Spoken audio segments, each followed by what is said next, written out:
বেশি বেশি যেন আল্লাহর ইবাদত তুমি কবুল করো, আমরা পড়ি আমিন। 60টা জিনিস মানুষ মরে যাওয়ার পরে তার কবরে পৌঁছতে থাকে। ইন্না মিম্মা ইয়ালহাকুল মুমিন মিন হাসানাতিহি বা'দা মাউতিহি। মানুষ মরে যাওয়ার পরেও যে 60টা জিনিস তার কবরে পৌঁছায় তার মধ্যে একটা হচ্ছে মসজিদান বানাহু।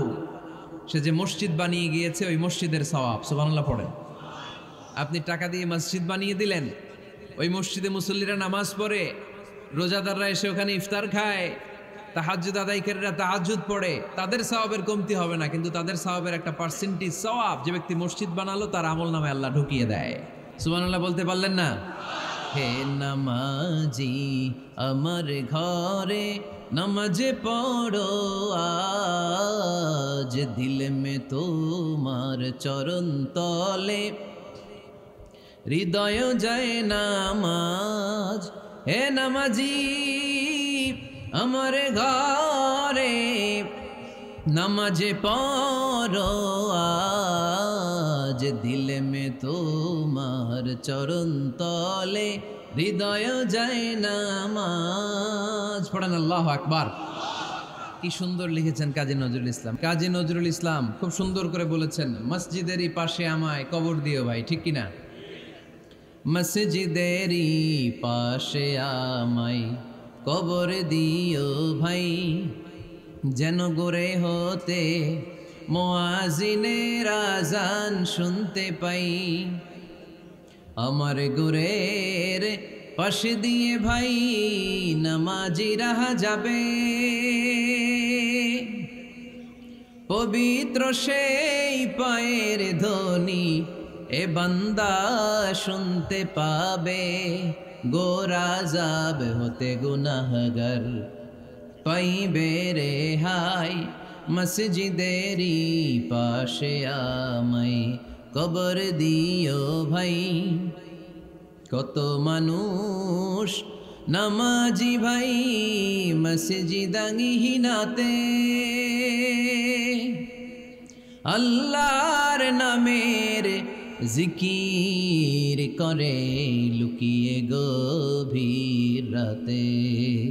আমি তাদের সাথে ওই আল্লাহর নাম জপতে চাই, আল্লাহর নাম জপতে চাই। পড়েন সবাই, মসজিদেরই পাশে আমায় কবর দিও ভাই, যেন গোরে হতেও মুয়াজ্জিনের আযান শুনতে পাই। চিল্লায় পড়তে হবে আমিন। কি দরদ ছিল আমাদের জাতীয় কবি কাজী নজরুল ইসলামের, মসজিদের পাশে আল্লাহ তুমি আমার কবর দিও। আল্লাহ এই দোয়াটা কবুল করে নিয়েছে, ঠিক কিনা? ওনার কবরের পাশে মসজিদ আছে না নাই? আছে। এজন্য মসজিদের সাথে সম্পর্ক জুড়ে দেওয়া এটা ইমানদারের আলামত, আর মসজিদকে ঘৃণা করা এটা মুনাফিকের আলামত। এজন্য আমরা যেন আমাদের হৃদয়টাকে মসজিদের সাথে জুড়ে দেই, মসজিদের সাথে যেন সুসম্পর্ক থাকে। মসজিদ সবার, মসজিদ নিয়ে দলাদলি নাই। দলাদলি আছে অনেক জায়গায়, হানাফি মসজিদ, আহলে হাদিস মসজিদ, এরকম আমরা দেখি বা শুনি, এটা ঠিক না। হানাফি মসজিদ বলে কোনো কথা নাই, আহলে হাদিস মসজিদ বলে কোনো কথা নাই। মসজিদ সবার। ছোট্টখাট্ট বিষয় নিয়ে মসজিদে মারামারি, একজন হাত তোলে আরেকজন তোলে না, কিলাকিলি আছে না নাই? একজন বলে জোরে আমিন, আরেকজন আস্তে আমিন, মারামারি আছে না নাই? এগুলো কি মারামারি করার কোনো বিষয়? কথা বলেন। সালাতে ফরজ আছে, ওয়াজিব আছে, সুন্নাহ আছে। খেয়াল করে বুঝবেন, ফরজ যদি নষ্ট হয় সালাত ভঙ্গ হয়, you have to repeat your সালাত। ওয়াজিব নষ্ট হলে সালাত ভঙ্গ হয় না, নতুন করে পড়া লাগে না, সেজদায় সাহু দিলেই সালাত আদায় হয়ে যায়। আর সুন্নাহ নষ্ট হলে নামাজ নষ্টও হয় না, নতুন করে পড়াও লাগে না, সৌ সেজদাও লাগে না, নামাজ আদায় হয়ে যায় সুন্নাহ নষ্ট হলে। এই যে হাত তোলা না তোলা এটা সুন্নাহ, আমিন জোরে বলা না বলা এটা কি সুন্নাহ, যেটা কোনো কারণে কেউ না করলেও তার নামাজ কবুল করে নিবে কে? আর এই সব সুন্নত লই আমগো দেশে কিলাকিলি। মৌলভীবাজারে মাশাআল্লাহ এগুলা নাই, এখানেও আছে। এগুলার অবসান ঘটুক, আমরা চাই কি চাই না? আর কত এই ছোটখাটো বিষয় নিয়ে আমরা এই বিভেদের প্রাচীর আর দেয়ালকে উঁচু করবো আমাদের মাঝখানে? কবে আমরা ঐক্যের সিন্ডিকেট করব? কবে? আর কবে সাদা মনের মানুষ হব? কবে? আর কত? অনেক হয়েছে, আর না, এবার থামেন। বিভেদের প্রাচীরকে ভেঙে চুড়িয়ে দেন। ঐক্যের এমন সিন্ডিকেট গড়তে হবে যাতে কোনো অপশক্তি এই ঐক্যকে ভাঙতে না পারে, বানচাল করতে না পারে। চিল্লায় বলেন ঠিক কিনা? এজন্য মিউচুয়াল রেসপেক্টের দরকার, পারস্পরিক শ্রদ্ধাবোধ সব ক্ষেত্রে, রাজনীতিতে, সামাজিক অ্যাক্টিভিটিসে আমাদের আলেম ওলামাদের মধ্যে পারস্পরিক শ্রদ্ধাবোধের দরকার, মিউচুয়াল রেসপেক্ট। কেউ কাউরে রেসপেক্ট করে না, আমি যেটা বুঝছি এটাই সব, বাকি সব হারাম, এরকম বলে না অনেকে? এরকম যেন না করি। তাহলে মসজিদ সবার, মসজিদ আল্লাহর হাবিব সাল্লাল্লাহু আলাইহি ওয়াসাল্লাম খ্রিস্টানদেরকে মসজিদে ঢুকতে দিয়েছেন, আর আমরা মুসলমান ভাইয়ের জন্য মসজিদে তালা ঝুলাই দেই, আছে না নাই? আল্লাহর হাবিব সাল্লাল্লাহু আলাইহি ওয়াসাল্লাম কোথাও গেলেই প্রথমে মসজিদ বানাতেন। কি বানাতেন? মসজিদ বানাতেন। মক্কা থেকে হিজরত করে মদিনায় আসলেন, কোবায় থাকলেন কয়েক সপ্তাহ। কোবা পল্লীতে তিনি মসজিদ বানালেন, মসজিদ কোবা। ওখানে প্রতি শনিবার কেউ যদি অজু করে ওখানে যে 2 রাকাত নামাজ পড়ে, একটা কবুল ওমরার সওয়াব আল্লাহ তাআলা তার আমলনামায় দিয়ে দেয়। মসজিদে কোবা বানালেন। তারপরে মদিনায় এসে মসজিদে নববী বানালেন আল্লাহর হাবিব সাল্লাল্লাহু আলাইহি ওয়াসাল্লাম, মসজিদে নববী। এটা ছিল আল্লাহ রাসূল সাল্লাল্লাহু আলাইহি ওয়াসাল্লামের বৈশিষ্ট্য। কোথাও গেলেই তিনি মসজিদ বানাতেন, মসজিদে নববী। হায় রে, এখন তো কত সুন্দর মসজিদ আমরা দেখি, আমরা যে সালাত পড়ি। আল্লাহর হাবিব সাল্লাল্লাহু আলাইহি সাল্লামের সময় মসজিদে নববী কি এরকম ছিল? কথা বলেন। ফ্লোর ছিল বালুর ফ্লোর। কিসের ফ্লোর? আমাদের মসজিদের ফ্লোর কিসের? টাইলস। আর আল্লাহ রাসূল সাল্লাল্লাহু আলাইহি ওয়াসাল্লামের মসজিদে নববীর ফ্লোর কিসের? কথা বলে না তো আওয়াজ করে উত্তর দেন না কেন? কষ্ট হচ্ছে? দুপুরে খাইছেন না সবাই? কেন খান নাই কেন? রোজা রাখছিলেন? হ্যাঁ, ফজর বাদে আইছি। আচ্ছা ঠিক আছে, ঠিক আছে। আচ্ছা আচ্ছা, সাউন্ড নাই, কথা শোনা যায় না? তো এটা শুনলা কেমনে? জিজ্ঞেস করলাম কথা শোনা যায় না, কয় না। তো এটা শুনলা কি করে? মানে অল্প শোনা যায়, তাই তো? একটু পরে আমার বিদায় ঘন্টা বাজবে, আমি চলে যাব। তোমরা ডিস্টার্ব করতে করতে আমার সময় শেষ। তোমরা ডিস্টার্ব করলে তোমাদের লস। আমি আমার টাইমের 1 মিনিটে বেশি যেতে পারবো না, কারণ এখানে আসরের সালাতের আজান শুরু হয়ে যাবে, এরপরে কোনো কথা নেই। আর বক্তব্য লম্বা করা এটা বেদাত। এই বেদাতকে আমি সুন্নাতের মধ্যে আনতে চাচ্ছি। একটা সময়ে একেবারে কমায় নিয়ে আসবো। এত প্রোগ্রামও আমি করতে চাই না। আমি ঘোষণা দিয়েছি আগামী বছরে সারা বাংলাদেশে আমার প্রোগ্রাম হবে 50টা। কয়টা? 50টা। এরপরের বছর 30টা, এরপরের বছর 20টা। বিভাগীয় প্রোগ্রাম করলেই চলবে আমার। এক এক বিভাগে যে 2 দিন 3 দিন খালাস। এত দরকার নেই, এত লম্বা চূড়ার বক্তব্যের দরকার নেই। আধা ঘন্টা চুপ করে শুনেন, কয়েকটা মেসেজ ড্রপ করি, take it with you to your home, then practice and apply in the society. নিয়ে যান, আমল করেন, সমাজে কাজে লাগান। সমাজটা আলোকিত করে দিবে কে? খুতাবুকুম তাওয়িলা সালাওয়াতুকুম কাসীরা। আল্লাহর হাবিব সাল্লাল্লাহু আলাইহি ওয়াসাল্লাম বললেন, কিয়ামতের একটা আলামত, কিয়ামতের আগে তোমাদের বক্তব্য হয়ে যাবে লম্বা, সালাত হয়ে যাবে খাটো। সালাতের পরে তাসবিহ পড়তে চায় না লোকজন, ব্যস্ত, মহাব্যস্ত, সুপার বিজি। কোত্থেকে আসলে এই ব্যস্ততা? আপনি রবের সাথে মুনাজাত, না যাই ইউনাজি মুনাজাত, আপনার রবের সাথে একাকী নীরবে কথা বলতে মনে চায় না আপনার? এত তাড়াহুড়ো কিসে? ধীর স্থির হন, একটু স্থির হন, একটু মনোদৈহিক প্রশান্তি অর্জনের চেষ্টা করেন। সব সময় ব্যস্ত, ধাক্কাধাক্কি, উচ্ছৃঙ্খলা, এগুলো আমাদেরকে শেষ করে দিয়েছে। এজন্য লম্বা চোরা বক্তব্য ঠিক না। বক্তব্য শুনতে আমাদের ভালো লাগে, আমল করতে ভালো লাগে না। বক্তব্যটা শেষেই সিগারেট ধরায়, আছে না নাই? মাহফিল শেষেই বিড়ি ধরায়, কয় চমৎকার ওয়াজ করছে হুজুরে। ওয়াজটা সেরকম হয়েছে, অনেক কণ্ঠ সুন্দর হুজুরের। এতদিন ইউটিউবে দেখছি, আজকে সরাসরি দেখাইছি, আছে না নাই? তো কি লাভ হয়েছে? লাভটা হয়েছে কি? এই যে মাহফিল শেষে বিড়িটা ধরাইলেন আর গেলেন, কোনো লাভ হয় নাই। এগুলো থেকে বেরিয়ে আসতে হবে। বছরের পর বছর আমাদেরকে শেখানো হয়েছে একভাবে, কেউ এই পরিবর্তনের আওয়াজ তোলে নাই। আওয়াজ আপনাকে তুলতে হবে। আওয়াজ তোলার জন্য এত মানুষ লাগে না, আপনি একাই যথেষ্ট। আপনি দাঁড়ান না সামনে, দেখবেন আপনার সামনে কেউ টিকে থাকতে পারবে না, ঠিক কিনা?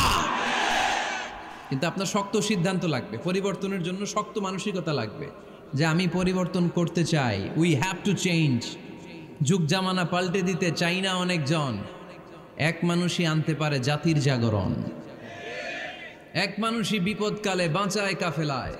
ক্ষুদ্র ডিঙ্গি বাঁচায় জাহাজ অসীম দরিয়ায়। এজন্য আপনার শক্ত সিদ্ধান্ত পারে আপনার মৌলভীবাজারটাকে দেশের শ্রেষ্ঠ জেলা, শ্রেষ্ঠ থানা হিসেবে আল্লাহর কাছে কবুল করতে, ঠিক কি না? এজন্য লম্বা চূড়া আলোচনা ঠিক না। ছোটখাটো অল্প কয়েকটা মেসেজ নিয়ে যেতে পারলেই that's enough. One of the minor signs before the day of judgment, your Islamic lectures will be very longer and your salah 5 times a day will be shorter. কিয়ামতের আগে বক্তব্য লম্বা, নামাজ খাটো, তাসবিহ পড়ে না, ব্যস্ত, মহাব্যস্ত। এই মহাব্যস্ততা ছাড়েন, কোরআন সুন্নাহর দিকে ফিরে আসেন। বরকত দিবে কে?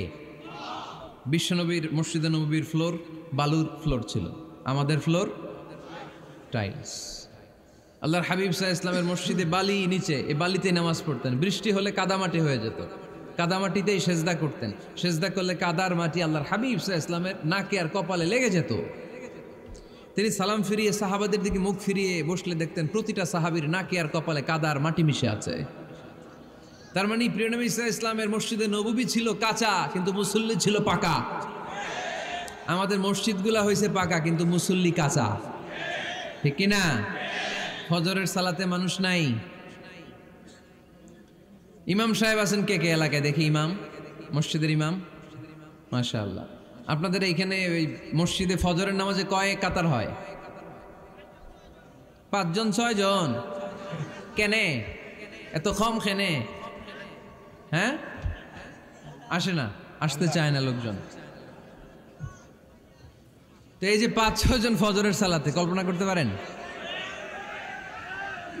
ফজরের সালাতে এত কম লোক? ফজরের জামাতে লোক যায় না, এটা একটা মহামারী। যেদিন ফজরের জামাতের দৃশ্য আর জুমার নামাজের দৃশ্য একরকম হয়ে যাবে, ওই দিনই বাংলাদেশে ইসলাম কায়েম হয়ে যাবে। এখন স্লোগান তোলে বিপ্লব বিপ্লব, ইসলামে বিপ্লব। আর ফজরের সময় আমি কম্বলের ভিতরে, আছে না নাই? কোনো বিপ্লব হবে না। ফজরের নামাজ জামাতে পড়ুন, সকালটারে বরকতময় করে দিবে কে? আল্লাহর হাবিব সাল্লাল্লাহু আলাইহি ওয়াসাল্লামের মসজিদ ছিল সবার জন্য উন্মুক্ত, এখানে সবাই আসতে পারত। এজন্য মসজিদ হবে সবার। আমরা মসজিদের আবাদকারী হতে চাই।